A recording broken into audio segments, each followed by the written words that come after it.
నమస్కారం ఈటీవీ 360కి స్వాగతం. ముందుగా ప్రధాన అంశాలు. యూరియా పక్కదారి పట్టకుండా చూడాలన్న సీఎం, బ్లాక్ మార్కెట్కు తరలిస్తే కేసులు పెట్టాలని ఆదేశం. విప్లవ జోహార్ల మధ్య ముగిసిన సరోవరం అంతిమ యాత్ర, భౌతిక కాయం గాంధీ ఆసుపత్రికి అప్పగింత.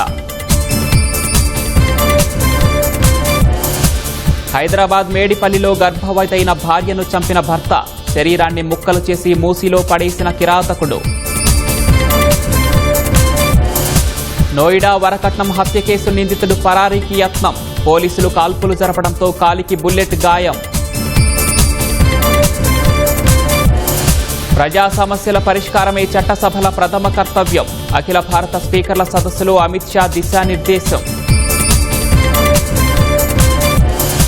బీహార్లో ఎన్డీఏ ప్రభుత్వం ఓట్లు దోచేస్తుందన్న రాహుల్, ఈసీ సహకారంతో అక్రమాలకు పాల్పడుతోందని ఆరోపణ.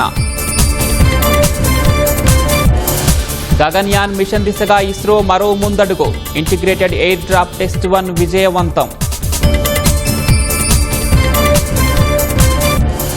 వరల్డ్ బుక్ ఆఫ్ రికార్డ్స్లో బాలకృష్ణకు చోటు, 50 ఏళ్ల సినీ ప్రయాణానికి దక్కిన గౌరవం.